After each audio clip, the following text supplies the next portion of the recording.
विकास के मंत्री श्री नंद गोपाल गुप्ता नंदी जी, प्रदेश सरकार में मेरे सहयोगी मंत्री स्टैंप एंड रजिस्ट्रेशन के मंत्री श्री रविंद्र जायसवाल जी,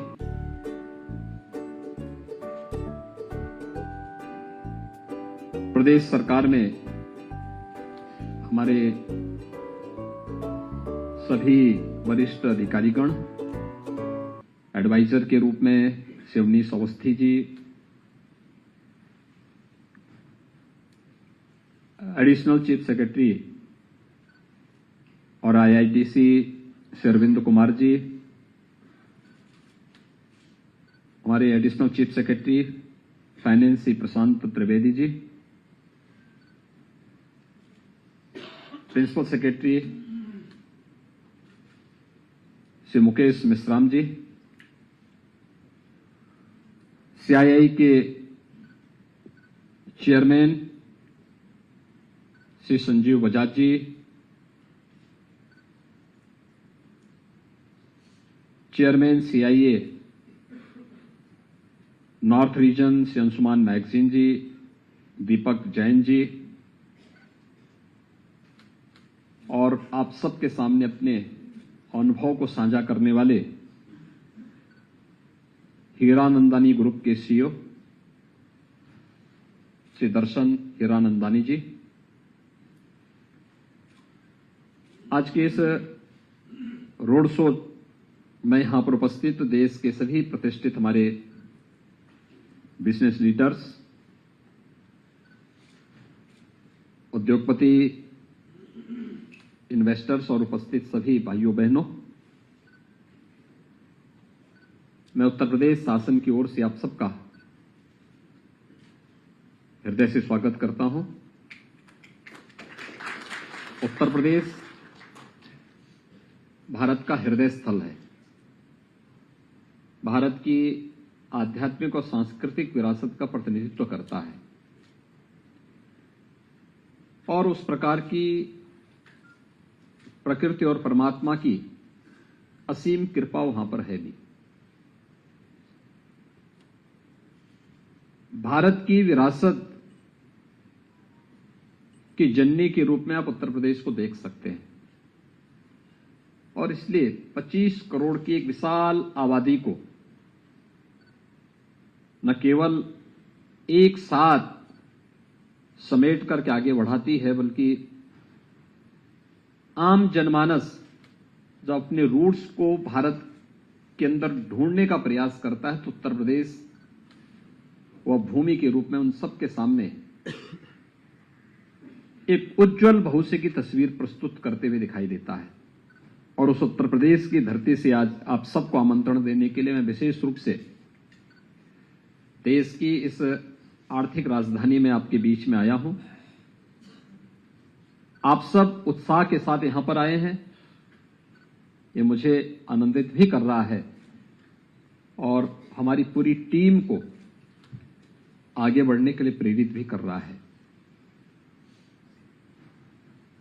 मित्रों, हम सबके लिए यह अवसर अत्यंत महत्वपूर्ण है, क्योंकि इस देश ने अपनी आजादी के अमृत महोत्सव को अभी मनाया है। अमृत महोत्सव का जो प्रधानमंत्री जी ने हम सबके सामने जो पंचप्राण की बात की है, हर भारतवासी ने पहली बार देश के आजादी के इस उत्सव के साथ जुड़ करके एक भारत श्रेष्ठ भारत की इस परिकल्पना को आगे बढ़ते हुए देखा है। हर घर तिरंगा उसका एक उदाहरण है। आपने देखा होगा सुदूर गांवों से लेकर के उन वनवासी क्षेत्रों में भी तिरंगा लहराता हुआ दिखाई दे रहा था। ये इस नए भारत की वह तस्वीर है जो हर भारतवासी को जाति, मत, मजहब, क्षेत्र, भाषा से ऊपर उठा करके विकास की एक नई आशा उसके मन में एक नए उमंग के साथ जगा करके आगे बढ़ाने के लिए प्रेरित करती है। और इस देश के यशस्वी प्रधानमंत्री जी के नेतृत्व में जब हमने आजादी के अमृत महोत्सव को मनाया है, यह आनंद हमारे लिए और भी कई गुना बढ़ा है जब जिस ब्रिटेन ने 200 वर्षों तक भारत में शासन किया था, उस ब्रिटेन को पछाड़ करके भारत दुनिया की 5वीं बड़ी अर्थव्यवस्था बनता है, तो हर भारतवासी के लिए ये गौरव की बात होती है। और मित्रों, आजादी के अमृत महोत्सव वर्ष में भारत को प्रधानमंत्री मोदी जी के यशस्वी नेतृत्व में G20 की लीडरशिप भी मिली है। भारत G20 के दुनिया के उन 20 प्रतिष्ठित देशों का नेतृत्व कर रहा है जहां पर दुनिया की 60% आबादी निवास कर रही है। दुनिया के 75% ट्रेड पर जिनका अधिकार है, दुनिया के 85% जीडीपी पर जिन देशों का अधिकार है, और दुनिया के 90% पेटेंट पर भी जिन देशों का अधिकार है, उन देशों को आजादी के अमृत महोत्सव वर्ष में भारत को नेतृत्व करने का अवसर प्राप्त हो रहा है। यह हर भारतवासी के लिए गौरव की बात होनी चाहिए। और इसलिए इस नए भारत के निर्माण में प्रधानमंत्री मोदी जी के इस प्रवर्तमान अभियान में हम सब की क्या भूमिका हो सकती है, उसी भूमिका को आप सबके सामने रखने के लिए उत्तर प्रदेश की ओर से हमारी टीम आई है। और मुझे प्रसन्नता, इतनी भारी संख्या में आप सब मुंबई के रोड शो में यहां पर एकत्र हुए हैं। मैं आप सबका उत्तर प्रदेश शासन की ओर से हृदय से स्वागत करता हूं, आप सबका अभिनंदन करता हूं। जैसा यहां पर जो प्रेजेंटेशन आपके सामने हुए हैं, जो मेरे पूर्व वक्ताओं ने भी आपके सामने अपनी बातें यहां पर कही हैं, कहने के लिए उत्तर प्रदेश 25 करोड़ की आबादी का, देश की सबसे बड़ी आबादी का राज्य है। और अगर दुनिया के अंदर आप देखेंगे तो 4 ही देश ऐसे हैं जिनकी 25 करोड़ से अधिक की आबादी है। स्वाभाविक रूप से संभावनाएं हमारे पास हैं। दुनिया के अंदर कौन सा ऐसा सेक्टर है जिसमें यूपी के अंदर संभावना ना दिखती हो। और पिछले 8 वर्ष में प्रधानमंत्री मोदी जी के यशस्वी नेतृत्व में, उनके मार्गदर्शन में देश के अंदर जो कार्य हुआ है हम सबके सामने है। उत्तर प्रदेश ने भी पिछले 6 वर्ष के अंदर इन सभी सुविधाओं का बेहतर लाभ लिया है। उत्तर प्रदेश देश के अंदर सबसे अच्छी फर्टाइल लैंड रखता है। अगर आप कृषि और कृषि से संबंधित क्षेत्र में ही अगर देखेंगे, हमारे पास देश के अंदर की कुल एग्रीकल्चर की जो लैंड है उसमें से 11% हिस्सा यूपी के पास है। लेकिन अगर हम खाद्यान्न उत्पादन की बात करते हैं तो देश के कुल खाद्यान्न उत्पादन का 20% उत्पादन अकेले उत्तर प्रदेश देता है। ये उत्तर प्रदेश, और मैं मानता हूं अभी कि अगर हम इस दिशा में थोड़ा प्रयास और कर लेंगे तो जितनी अभी तक हमारा खाद्यान्न उत्पादन है, इसमें 3 गुना वृद्धि करने की सामर्थ्य अभी उत्तर प्रदेश रखता है। और यह उत्तर प्रदेश के अंदर हम लोग वर्तमान में कर रहे हैं। उत्तर प्रदेश फूड प्रोसेसिंग का एक बहुत बड़ा हब बन सकता है। प्रचुर जल संसाधन हमारे पास है। दुनिया की सबसे अच्छी उर्वरा भूमि हमारे पास है। डेयरी सेक्टर में अनंत संभावनाएं उत्तर प्रदेश के अंदर है। उत्तर प्रदेश ने कानून व्यवस्था कैसे होनी चाहिए, 2017 के पहले या उससे पहले भी आपको अनुभव मिला होगा, देखे होंगे आप लोग। हर दूसरे तीसरे दिन एक दंगा होता था। 2017 से 2022 के बीच में यूपी में कोई दंगा नहीं हुआ, एक भी दंगा न होना। कहीं भी कोई सुरक्षा में सेंध लगाने की बात तो बहुत दूर है, कोई उधर सोच भी नहीं सकता है। आज ये स्थिति उत्तर प्रदेश के अंदर है। हर व्यक्ति वहां पर पूरी निश्चिंतता के साथ निवेश कर सकता। बेहतर कानून व्यवस्था की स्थिति, लैंड बैंक, लोगों को प्रयास करना होता है। हमारे यहां एंटी भूमाफिया टास्क फोर्स है, उसने भूमाफियाओं से 64,000 हेक्टेयर लैंड उनके कब्जे से मुक्त करा करके अपने कब्जे में ली और इसमें हम लोगों ने तेजी के साथ निवेश के कार्यक्रम को आगे बढ़ाना प्रारंभ किया। उत्तर प्रदेश ने आज एक बेहतरीन लैंड बैंक आज हमारे पास उत्तर प्रदेश के अंदर है और सभी और है। एशिया का जो सबसे बड़ा एयरपोर्ट जेवर में बन रहा है, आपने उसकी कहानी को देखा होगा। जब हम लोगों ने, मैंने 2017 में इसकी घोषणा की थी कि हम लोग जेवर में एक इंटरनेशनल एयरपोर्ट बनाएंगे, लोग मुझसे कहते थे सब क्या कर रहे हैं। तो मैंने कहा भी एयरपोर्ट बनना चाहिए यहां पे। लोगों ने कहा कि नहीं नहीं, आपको मालूम है भट्टा पारसोल यही तो हुआ था गोलीकांड। तो मैंने कहा क्यों हुआ था? कहा कंपनसेशन को लेकर के। तो मैंने कहा हमारे रहने पर कंपनसेशन का कोई प्रॉब्लम नहीं होगा। और आप आश्चर्य करेंगे कि हमने अब तक वहां पर ज्यूरिक इंटरनेशनल एजी के माध्यम से उस इंटरनेशनल एयरपोर्ट के निर्माण की कार्रवाई को आगे बढ़ाया है। फर्स्ट फेज, सेकंड फेज के बाद थर्ड और फोर्थ फेज की लैंड भी हम लोग ले चुके हैं। एक भी विवाद नहीं हुआ है और जितने भी किसान हैं उन सब ने दुगने रेट पर, 4 गुना नहीं, दुगने रेट पर जमीन मुख्यमंत्री आवास पे आकर के मुझे रजिस्ट्री के कागज सौंप करके कहा कि हमारे यहां ये निवेश होना चाहिए। एक कॉमन मैन का सरकार पर क्या विश्वास है, इसका उदाहरण ये वही क्षेत्र है जहां पर पिछली सरकारों के समय में गोलीकांड होते थे, बड़े बड़े आंदोलन होते थे। पूरी दुनिया कोरोना महामारी को झेल रही है, कोरोना के सामने पस्त थी। कोरोना में यूपी की एक भी इंडस्ट्री बंद नहीं हुई।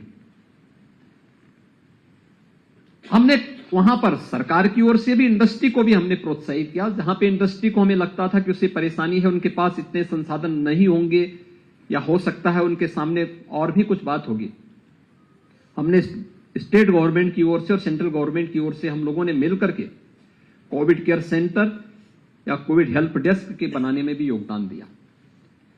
हमने वहां पे चिकित्सकों की टीम भेजी, पैरामेडिक्स की टीम भेजी, हमारे टेक्नीशियंस वहां गए, उनका सपोर्ट किए। वहां पर हम लोगों ने उनको ट्रेन किया, लेकिन इंडस्ट्री बंद नहीं होनी थी, सप्लाई चेन बंद नहीं होनी थी, एक्सपोर्ट को हमने थमने नहीं दिया। परिणाम रहा कोरोना जैसी महामारी ने हमारी गति को थाम नहीं पाया था और उत्तर प्रदेश के अंदर कोविड प्रबंधन का एक बेहतरीन मॉडल भी हम लोग देने में सफल हुए। ये सभी कार्यक्रम हम लोग जहां आगे बढ़ा रहे हैं, हम सब जानते हैं औद्योगिक निवेश के लिए जो सबसे अच्छा बेस चाहिए वह एमएसएमई का एक क्लस्टर। यूपी के पास आज के दिन पर 96 लाख एमएसएमई की यूनिट है, ये रजिस्टर्ड हैं और इसने यूपी के अंदर जो अनंत संभावनाओं को आगे बढ़ाया है। 1 डिस्ट्रिक्ट 1 प्रोडक्ट की उत्तर प्रदेश शासन की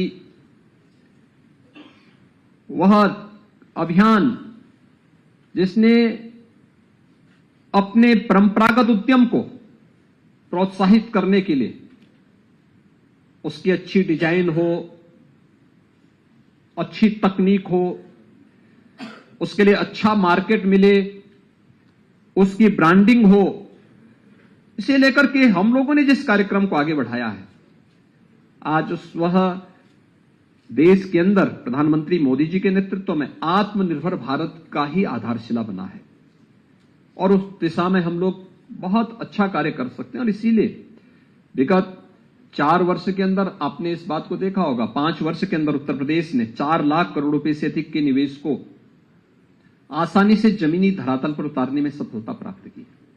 मुझे लगता है कहीं नहीं हुआ होगा कि अगर एमओयू हमारे पास 4,68,000 करोड़ रुपए के हुए थे और उनमें से 4 लाख करोड़ को हम लोग जमीनी धरातल पर उतार रहे हैं, यह उत्तर प्रदेश के अंदर ही हुआ है। कोविड-19 जैसी महामारी के बावजूद हुआ है और मैं इसलिए आज आप सबको आमंत्रित करने के लिए आया हूं। उत्तर प्रदेश ने अपनी 25 सेक्टोरियल पॉलिसीज बनाई हैं। औद्योगिक निवेश के लिए जिस प्रकार का वातावरण चाहिए, बेहतर कनेक्टिविटी,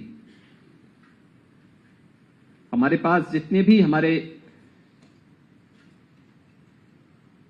प्रदेश के अंदर इंटर स्टेट कनेक्टिविटी, नेपाल से हमारी सीमा मिलती है लगभग 550 किलोमीटर की। बिहार, झारखंड, थोड़ा सा छत्तीसगढ़ में, मध्य प्रदेश, राजस्थान, हरियाणा, उत्तराखंड और दिल्ली, ये उत्तर प्रदेश की सीमा इन राज्यों से और नेपाल अपने पड़ोसी मित्र देश से भी मिलती है। ये सभी कनेक्टिविटी हमारी आज के दिन पे 4 लेन की है। उत्तर प्रदेश में राजधानी लखनऊ से पूर्वी क्षेत्र को जोड़ने के लिए पूर्वांचल एक्सप्रेसवे, बुंदेलखंड को जोड़ने के लिए बुंदेलखंड एक्सप्रेसवे, पश्चिमी उत्तर प्रदेश को पूर्वी उत्तर प्रदेश से जोड़ने के लिए गंगा एक्सप्रेसवे, राजधानी दिल्ली से प्रदेश की राजधानी लखनऊ को जोड़ने के लिए यमुना एक्सप्रेसवे और आगरा लखनऊ एक्सप्रेसवे, ये कनेक्टिविटी के हमारे बेहतरीन माध्यम बन चुके हैं। हर डिस्ट्रिक्ट हेडक्वार्टर को हम लोगों ने 4 लेन की कनेक्टिविटी के साथ जोड़ा है। प्रदेश की राजधानी लखनऊ से ये सड़क इंफ्रास्ट्रक्चर की स्थिति उत्तर प्रदेश के अंदर है। देश का सबसे अच्छा रेल नेटवर्क भी उत्तर प्रदेश के पास है, 16,000 किलोमीटर का।